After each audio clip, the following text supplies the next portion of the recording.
जी से कहा, हे तप्त, आप कृपा करके कार्तिक मास में जो दीप दान किया जाता है सो इसका महत्व सुनाने की कृपा कीजिए।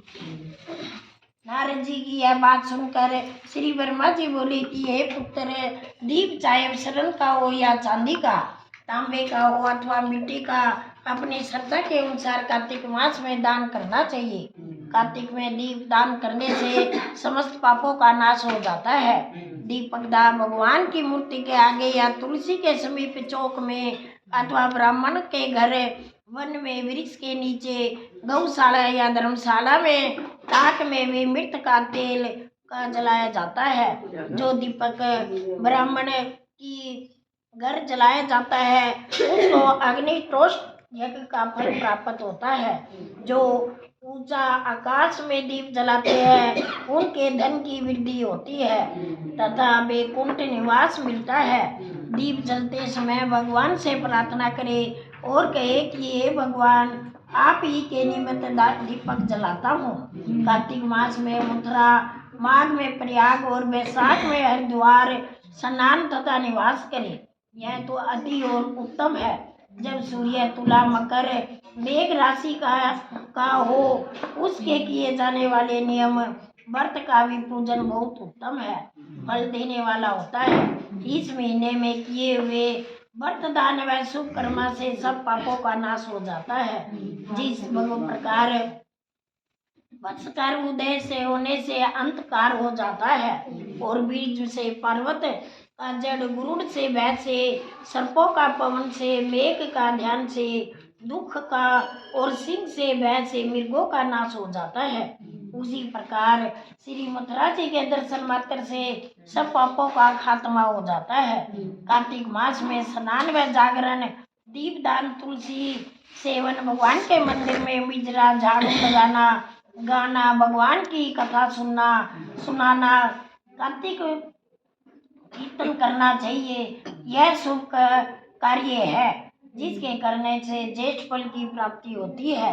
अंत पूर्व जन्म के पापों का प्रायश्चित करने के लिए कुछ न कुछ व्रत दान भजन पूजन करना चाहिए। श्री ब्रह्मा जी के मुख से यह कथा श्रवण करके नारद जी ने पूछा कि ये ब्रह्मा विधाता, पूर्व जन्म के पाप किस प्रकार जाने जा सकते हैं, यह सुनने की इच्छा है, सो आप कृपा करके मुझे सुनाइए।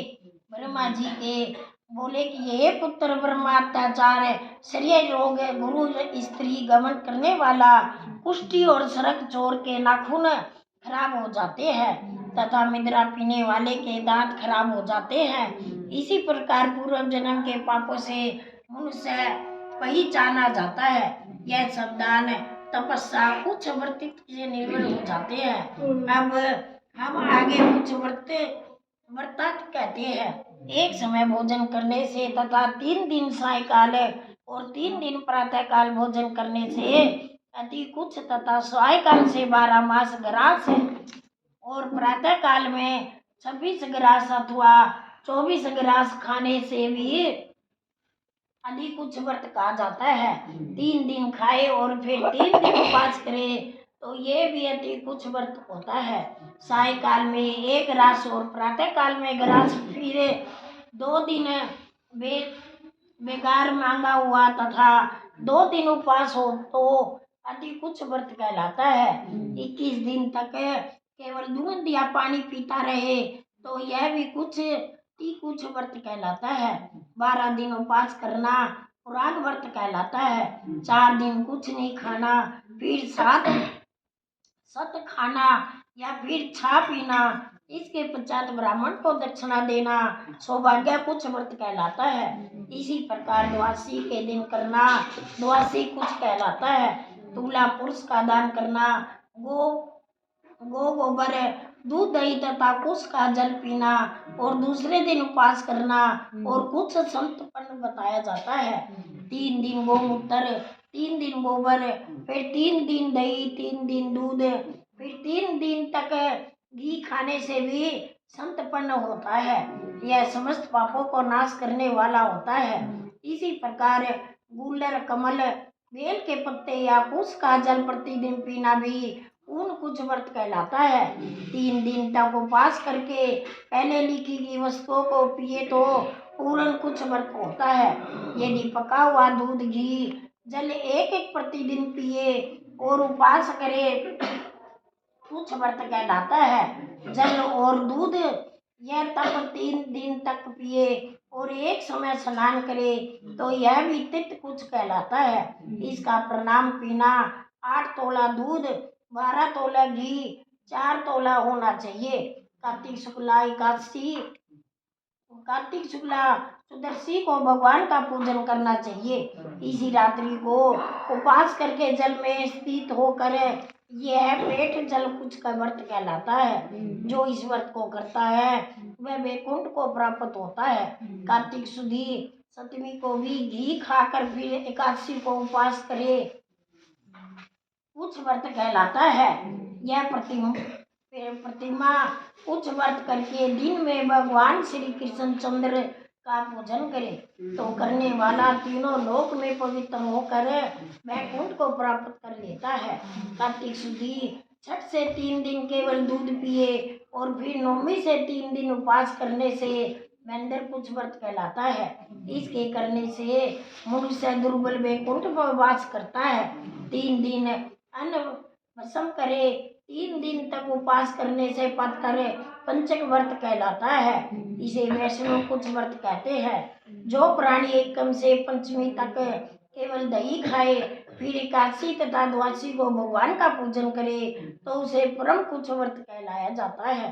इसके करने से श्वेत दीप का वास मिलता है। जो शुक्ल पक्ष की एकम के दिन प्रतिदिन एक एक ग्रास बढ़ाता है और कृष्ण पक्ष में 1 ग्रास कम करता है तथा अमावस को कुछ ना खाए तो चंद्र ग्रहण व्रत कहलाता है। 1 ग्रास 2 तोले का होता है। यह तो यूं समझो कि जो भली प्रकार मुंह में आ जाए इतना ही ग्रास होना चाहिए। कृष्ण पक्ष के अति में और 14 को 5 ग्रास, इसी प्रकार एक पक्ष में 108 पूरे करने चाहिए। इसी से चंद्रयान व्रत कहलाता है।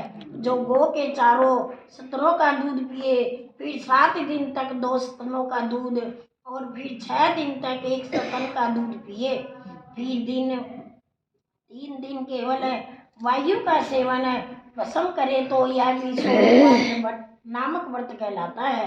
इस व्रत समस्त पापों का नाश करने वाला गेहूं और चावल, कांजी, दही, दूध, घी, जल और पंचगंध निम्नलिखित पर सब चीजें का नियमन पूर्वक कार्तिक मास में खाने से सप्ताह कुछ व्रत कहलाता है। इसके करने से व्रत करने वाले को विष्णु लोक की प्राप्ति हो जाती है।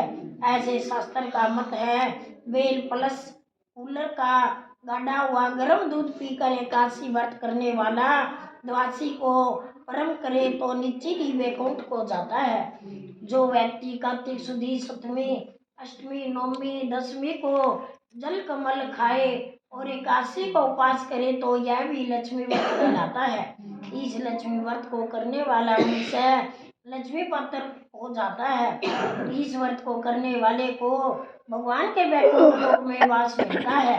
प्रातः काल में 4 ग्रास, सायकाल में न खाए तो विष्णु शिशु चंद्रयान व्रत कहलाता है।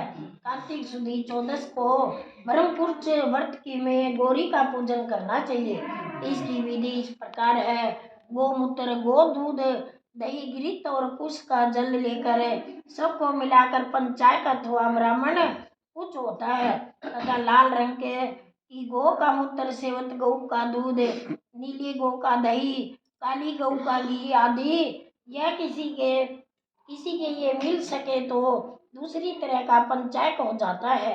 इसका प्रणाम है कि गोमूत्र 8 मास गोबर, 13 मसल दूध, 12 मस दही, 10 मास घी, 8 मास और कुछ का जल, 4 मास गोमूत्र गायत्री मंत्र पढ़कर गंधधारा से गोबर प्याय, वृष्टि से दूध, दिंग कवरों में मंत्र से दही, दजोमसी पढ़कर घी और देव समोत मंत्र पढ़कर उसका जल लेना चाहिए। इसका कुछ से पत्तों में रखकर विधि वर्तावन करे। वेद के इन मंत्रों से आहुति देनी चाहिए। इरावती इंद्र विष्णु विक्रम में सर्वती मन स्तोक सती इन मंत्रों से आहुति देकर बचा हुआ घी पान करना चाहिए। यह प्लस एक पात्र में ही स्वर्ण अथवा चांदी के पात्र में पान करना चाहिए। एक दिन तथा रात्रि उपवास करे, साथ में स्मरण करे। यदि स्त्री व्रत करे तो अपने पति को आयु कामना करे और भगवान की प्रार्थना करे कि उस दिन भोजन नहीं करना चाहिए। आंवला या तुलसी का पूजन करना चाहिए। व्रत समिति निमित्त ब्राह्मण को गोदान करना चाहिए। इस प्रकार इन्हें कुछ व्रत करने वाले से व्रत करने वाला को भगवान का अति प्रिय होता है और परम पद को प्राप्त होता है। बोल कार्तिक मास की जय।